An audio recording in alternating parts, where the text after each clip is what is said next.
वही सर्वोपरि शिखर है, न कि कोई पहाड़ी।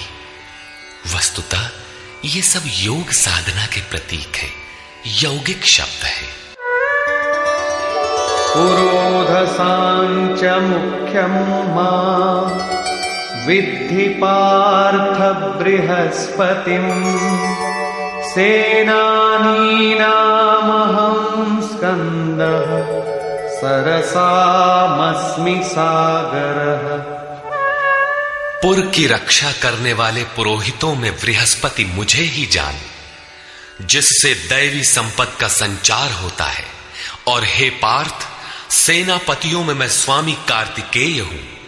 कर्म का त्याग ही कार्तिक है, जिससे चराचर का संहार, प्रलय और इष्ट की प्राप्ति होती है। जलाशयों में मैं समुद्र हूं। महर्षीणां भृगुरहं गिरामस्म्येकमक्षरम् यज्ञानां जपयज्ञोऽस्मि स्थावराणां हिमालयः। महर्षियों में मैं भृगु हूं और वाणी में एक अक्षर ओमकार हूं, जो उस ब्रह्म का परिचायक है।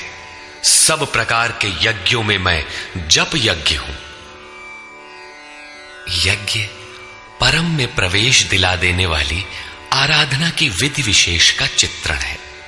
उसका सारांश है स्वरूप का स्मरण और नाम का जप। दो वाणियों से पार हो जाने पर नाम जब यज्ञ की श्रेणी में आता है तो वाणी से नहीं जपा जाता, न चिंतन से, न कंठ से, बल्कि वो श्वास में जागृत हो जाता है। केवल सुरत को श्वास के पास लगाकर मन से अविरल चलना भर पड़ता है। यज्ञ की श्रेणी वाले नाम का उतार चढ़ाव श्वास पर निर्भर है। ये क्रियात्मक है। स्थिर रहने वालों में हिमालय हूं। शीतल, सम और अचल एकमात्र परमात्मा है। जब प्रलय हुआ तब मन उसी शिखर में बंध गया। अचल, सम और शांत ब्रह्म का प्रलय नहीं होता। उस ब्रह्म की पकड़ मैं हूं। अश्वत्थः सर्ववृक्षाणां देवर्षीणां च नारदः गन्धर्वाणां चित्ररथः सिद्धानां कपिलो मुनिः। सब वृक्षों में मैं अश्वत्थ हूं। अश्व कल तक भी जिसके रहने की गारंटी नहीं दी जा सकती, ऐसा ऊर्ध्व मूलधः शाखम अश्वत्थ। ऊपर परमात्मा जिसका मूल है, नीचे प्रकृति जिसकी शाखाएं हैं, ऐसा संसार ही एक वृक्ष है जिसे पीपल की संज्ञा दी गई है। सामान्य पीपल का वृक्ष नहीं कि पूजा करने लगे। इसी पर कहते हैं कि वो मैं हूं और देवर्षियों में मैं नारद हूं। नाद रंध्रः स नारद। दैवी संपद इतनी सूक्ष्म हो गई कि स्वर में उठने वाली ध्वनि अर्थात नाद पकड़ में आ जाए, ऐसी जागृति मैं हूं। गंधर्वों में मैं चित्ररथ हूं, अर्थात गायन अर्थात चिंतन करने वाली प्रवृत्तियों में जब स्वरूप चित्रित होने लगे, वो अवस्था विशेष मैं हूं। सिद्धों में मैं कपिल मुनि हूं। काया ही कपिल है। इसमें जब लव लग जाए, उस ईश्वरीय संचार की अवस्था मैं हूं। उच्चैः श्रवसमश्वानां विद्धि माममृतोद्भवम् ऐरावतं गजेन्द्राणां नराणां च नराधिपम्।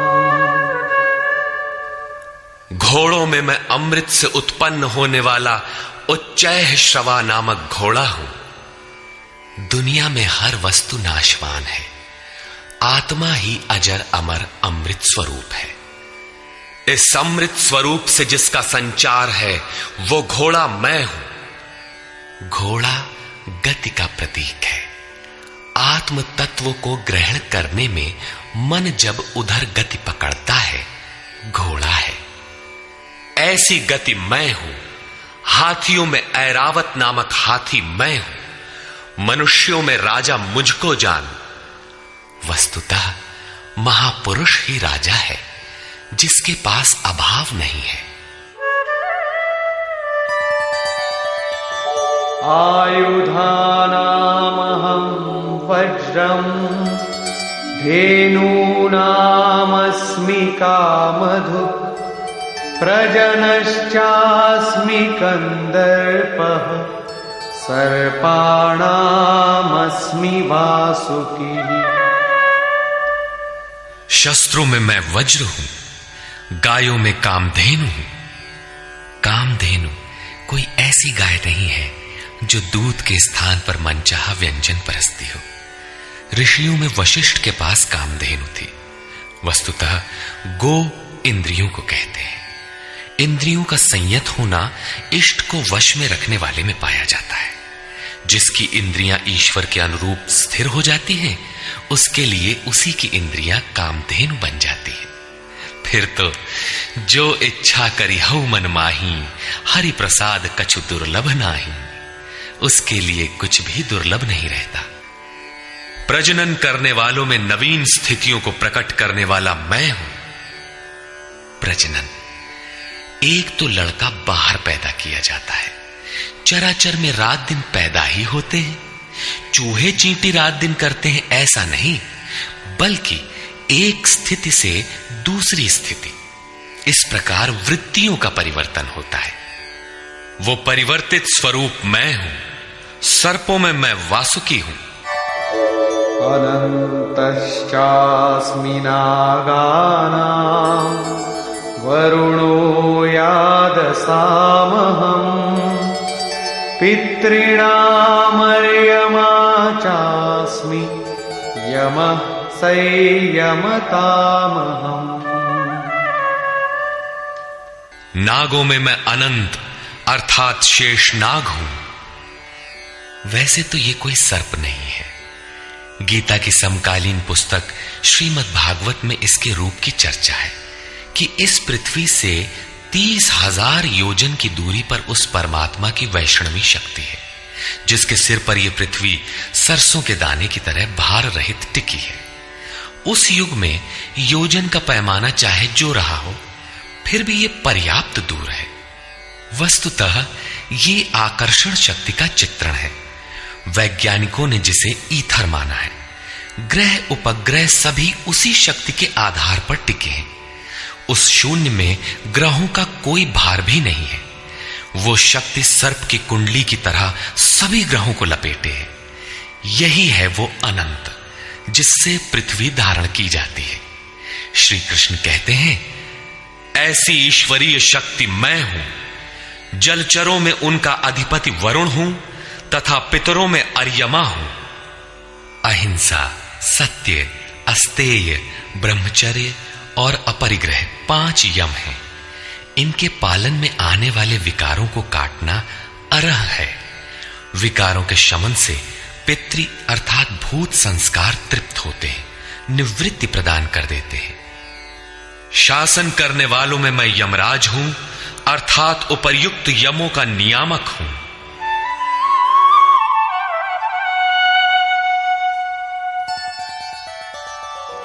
प्रह्लादश्चास्मि दैत्यानां कालः कलयतामहम् मृगाणां च मृगेन्द्रोऽहम् वैनतेयश्च पक्षिणाम्।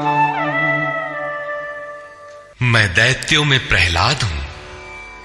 पर आह्लाद, पर के लिए आह्लाद, प्रेम ही प्रहलाद है।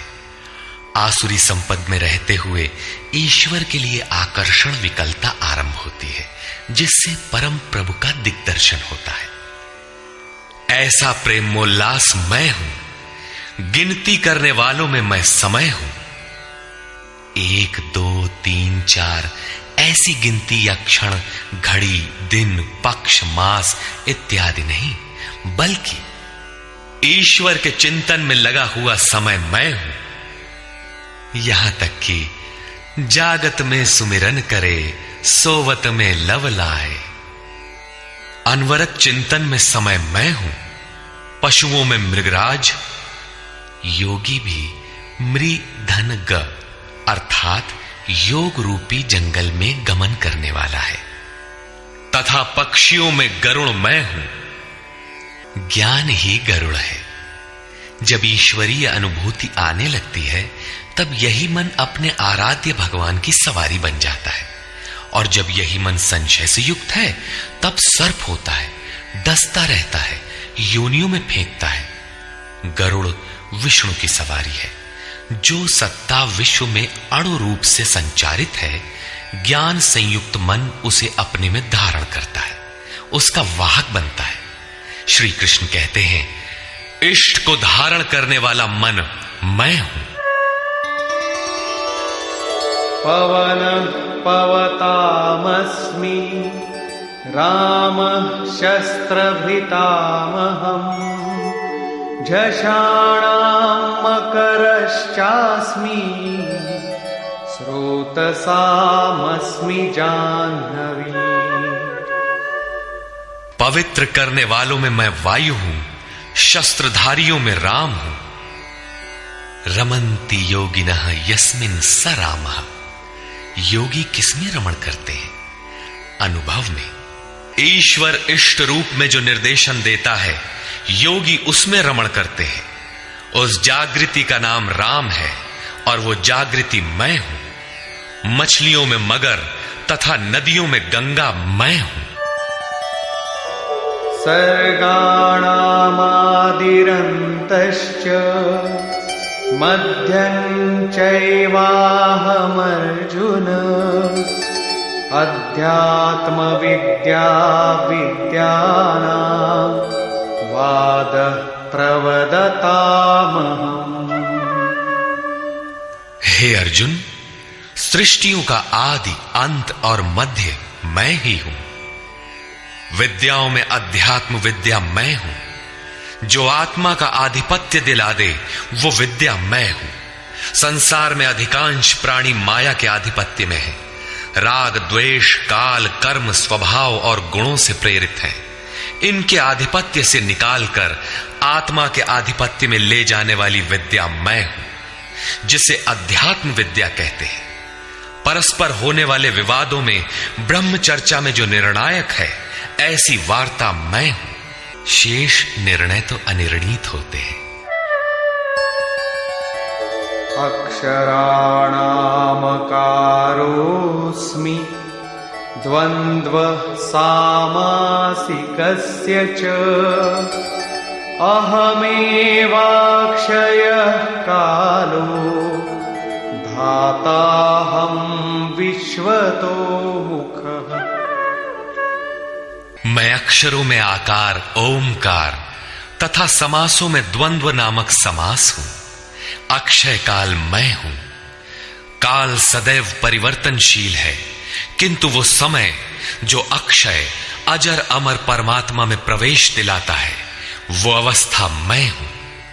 विराट स्वरूप अर्थात सर्वत्र व्याप्त, सबको धारण पोषण करने वाला भी मैं ही हूं। मृत्युः सर्वहरश्चाहम्, उद्भवश्च भविष्यताम्, कीर्तिः श्रीर्वाक्च नारीणाम्, स्मृतिर्मेधा धृतिः क्षमा। मैं सबका नाश करने वाला मृत्यु और आगे होने वालों की उत्पत्ति का कारण हूं। स्त्रियों में मैं यश, शक्ति, वाक्पटुता, स्मृति, मेधा अर्थात बुद्धि, धैर्य और क्षमा मैं हूं। अध्याय 15 में श्लोक 16 के अनुसार पुरुष दो ही प्रकार के होते हैं, क्षर और अक्षर। संपूर्ण भूतादिकों की उत्पत्ति और विनाश वाले ये शरीर क्षर पुरुष हैं। वे नर, मादा, पुरुष अथवा स्त्री कुछ भी कहलाएं, श्री कृष्ण के शब्दों में पुरुष ही है। दूसरा है अक्षर पुरुष, जो कूटस्थ चित्त के स्थिर काल में देखने में आता है। यहां भी बुद्धि इत्यादि स्त्रियों के ही गुण बताए गए। क्या इन सद्गुणों की आवश्यकता पुरुषों के लिए नहीं है? कौन ऐसा पुरुष है जो श्रीमान, कीर्तिवान, वक्ता, स्मरण शक्ति संपन्न, मेधावी, धैर्यवान और क्षमावान नहीं बनना चाहता? बौद्धिक स्तर पर कमजोर लड़कों में इन्हीं गुणों का विकास करने के लिए माता पिता पढ़ाई की अतिरिक्त व्यवस्था करते हैं। यहां कहते हैं कि ये लक्षण केवल स्त्रियों में पाए जाते हैं। अतः आप विचार कर देखें कि स्त्री कौन है। वस्तुतः आपके हृदय की प्रवृत्ति ही नारी है। उसमें इन गुणों का संचार होना चाहिए।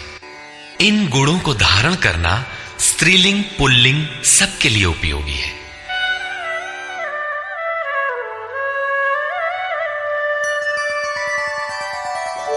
बृहत्साम तथा साम्ना गायत्री छन्दसामहम् मासानां मार्गशीर्षोऽहम् ऋतूनां कुसुमाकरः। गायन करने योग्य श्रुतियों में मैं बृहत साम अर्थात वृहत से संयुक्त समत्व दिलाने वाला गायन हूं, अर्थात ऐसी जागृति मैं हूं। छंदों में गायत्री छंद मैं हूं। गायत्री कोई मंत्र नहीं है जिसे पढ़ने से मुक्ति मिलती हो, वरन एक समर्पणात्मक छंद है। 3 बार विचलित होने के पश्चात ऋषि विश्वामित्र ने अपने को इष्ट के प्रति समर्पित करते हुए कहा, ओम भूर्भुवः स्वः तत्सवितुर्वरेण्यं भर्गो देवस्य धीमहि धियो यो नः प्रचोदयात्। अर्थात भूः, भुवः और स्वः तीनों लोकों में तत्व रूप से व्याप्त देव आप ही वरेण्य हैं। हमें ऐसी बुद्धि दें, ऐसी प्रेरणा करें कि हम लक्ष्य को प्राप्त कर लें। ये मात्र एक प्रार्थना है। साधक अपनी बुद्धि से यथार्थ निर्णय नहीं ले पाता कि मैं कब सही हूं और कब गलत। उसकी ये समर्पित प्रार्थना मैं हूं जिसमें निश्चित कल्याण है, क्योंकि वो मेरे आश्रित हुआ है। मासों में शीर्षस्थ मार्ग मैं हूं और जिसमें सदैव बहार हो, ऐसा ऋतु, हृदय की ऐसी अवस्था भी मैं ही हूं। द्यूतं छलयतामस्मि तेजस्तेजस्विनामहम् जयोऽस्मि व्यवसायोऽस्मि सत्वं सत्ववतामहम्। तेजस्वी पुरुषों का तेज मैं हूं, जुए में छल करने वालों का छल मैं हूं। तब तो अच्छा है जुआ खेलें, उसमें कल बल छल करें, वही भगवान है। नहीं, ऐसा कुछ नहीं है। ये प्रकृति ही एक जुआ है, यही ठगनी है। इस प्रकृति के द्वंद्व से निकलने के लिए दिखावा छोड़कर छिपाव के साथ गुप्त रूप से भजन करना ही छल है। छल है तो नहीं, किंतु बचाव के लिए आवश्यक है। जड़ भरत की तरह उन्मत्त, अंधे, बहरे और गूंगे की तरह हृदय से जानकार होते हुए भी बाहर से ऐसे रहें कि अनजान हो, सुनते हुए भी न सुने, देखते हुए भी न देखें। छिपकर ही भजन का विधान है। तभी साधक प्रकृति पुरुष के जुए में पार पाता है। जीतने वालों की विजय मैं हूं और व्यवसायियों का निश्चय, जिसे अध्याय 2 श्लोक 41 में कह आए हैं। इस योग में निश्चयात्मक क्रिया एक है, बुद्धि एक ही है, दिशा एक ही है। ऐसी क्रियात्मक बुद्धि मैं हूं, सात्विक पुरुषों का तेज और ओज मैं हूं। वृष्णीनां वासुदेवोऽस्मि पाण्डवानां धनञ्जयः मुनीनामप्यहं व्यासः कवीनामुशना कविः। वृष्णि वंश में मैं वासुदेव अर्थात सर्वत्र वास करने वाला देव हूं। पांडवों में मैं धनंजय हूं। पुण्य ही पांडु है और आत्मिक संपत्ति ही स्थिर संपत्ति है। पुण्य से प्रेरित होकर आत्मिक संपत्ति को अर्जित करने वाला धनंजय मैं हूं। मुनियों में मैं व्यास हूं। परम तत्व को व्यक्त करने की जिसमें क्षमता है वो मुनि मैं हूं। कवियों में उष्णा अर्थात उसमें प्रवेश दिलाने वाला काव्यकार मैं हूं।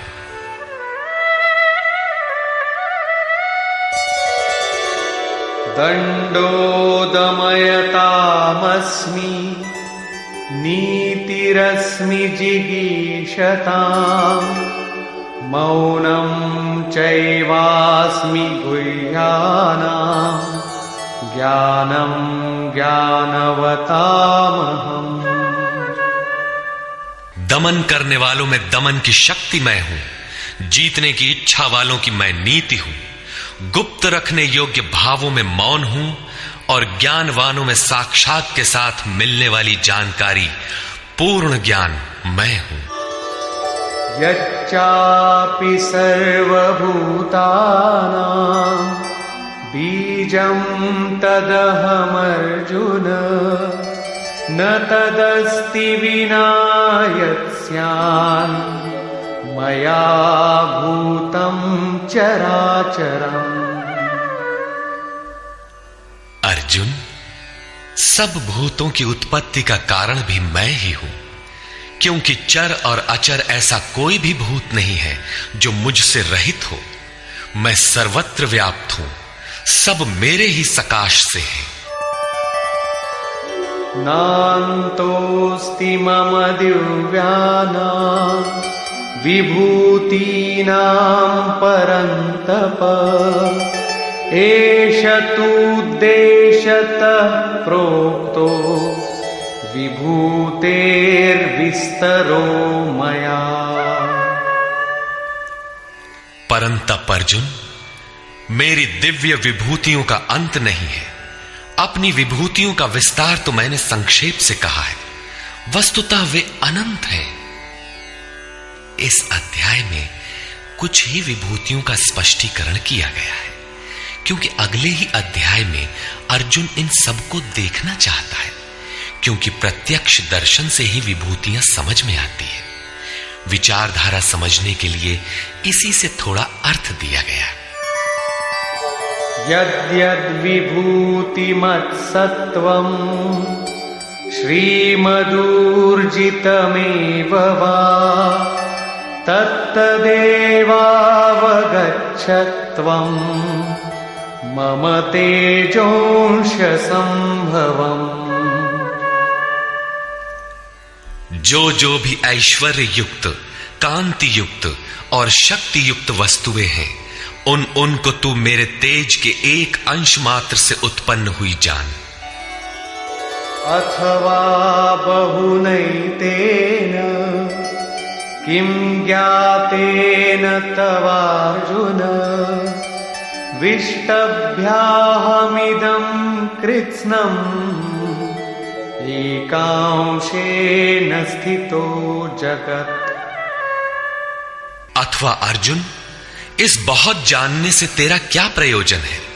मैं इस संपूर्ण जगत को एक अंश मात्र से धारण करके स्थित हूं। उपर्युक्त विभूतियों के वर्णन का तात्पर्य ये नहीं है कि आप या अर्जुन इन सभी वस्तुओं को पूजने लगे, बल्कि श्री कृष्ण का आशय केवल इतना ही है कि इन सब ओर से श्रद्धा समेटकर केवल उन अविनाशी परमात्मा में लगावे। इतने से ही उनका कर्तव्य पूर्ण हो जाता है। निष्कर्ष, इस अध्याय में श्री कृष्ण ने कहा कि अर्जुन, मैं तुझे पुनः उपदेश करूंगा, क्योंकि तू मेरा अतिशय प्रिय है। पहले कह चुके हैं, फिर भी कहने जा रहे हैं, क्योंकि पूर्ति पर्यंत सद्गुरु से सुनने की आवश्यकता रहती है। मेरी उत्पत्ति को न देवता और न महर्षिगण ही जानते हैं, क्योंकि मैं उनका भी आदि कारण हूं। अव्यक्त स्थिति के पश्चात की सार्वभौम अवस्था को वही जानता है जो हो चुका है। जो मुझ अजन्मा, अनादि और संपूर्ण लोकों के महान ईश्वर को साक्षात्कार सहित जानता है, वही ज्ञानी है। बुद्धि, ज्ञान, असम्मूढ़ता, इंद्रियों का दमन, मन का शमन, संतोष, तप, दान और कीर्ति के भाव अर्थात दैवी संपत्ति के उक्त लक्षण मेरी देन है।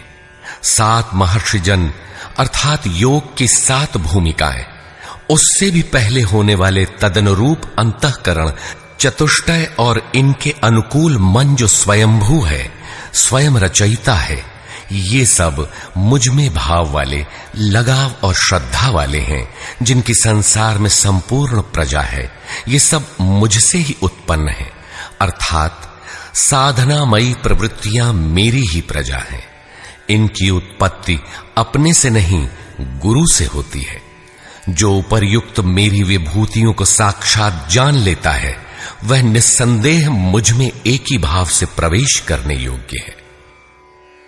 अर्जुन, मैं ही सबकी उत्पत्ति का कारण हूं, ऐसा जो श्रद्धा से जान लेते हैं, वे अनन्य भाव से मेरा चिंतन करते हैं, निरंतर मुझ में मन, बुद्धि और प्राणों से लगने वाले होते हैं, आपस में मेरा गुण चिंतन और मुझ में रमण करते हैं।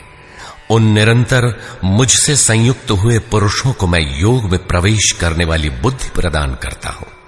यह भी मेरी ही देन है। किस प्रकार बुद्धि योग देते हैं?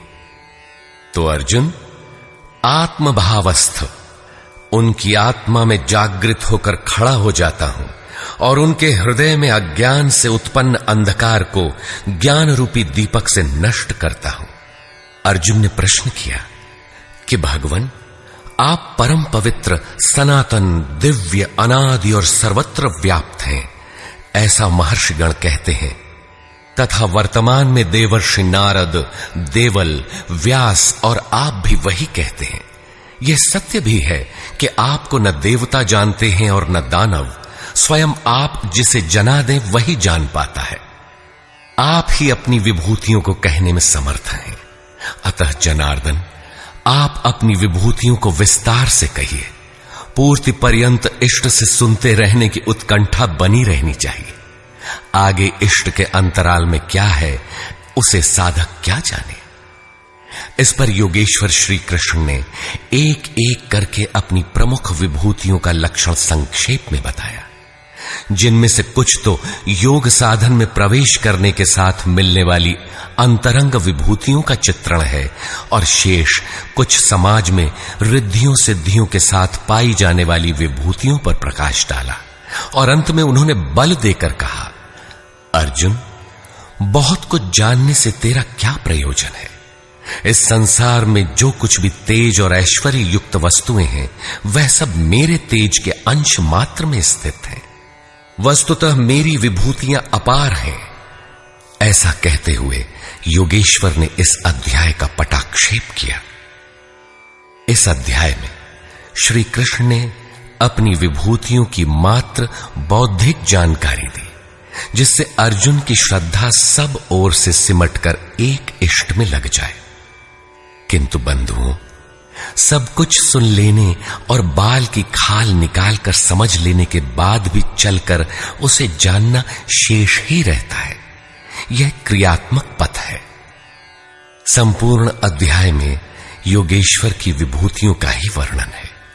अतः ओम तत्सदिति श्रीमद्भगवद गीता सूपनिषत्सु ब्रह्म विद्यायाम योग शास्त्रे श्री कृष्णार्जुन संवादे विभूति वर्णन योगो नाम 10मोऽध्यायः। इस प्रकार स्वामी अड़गड़ानंद कृत श्रीमद्भगवद गीता के भाष्य यथार्थ गीता का 10वां अध्याय पूर्ण होता है। हरि ओम तत्सत।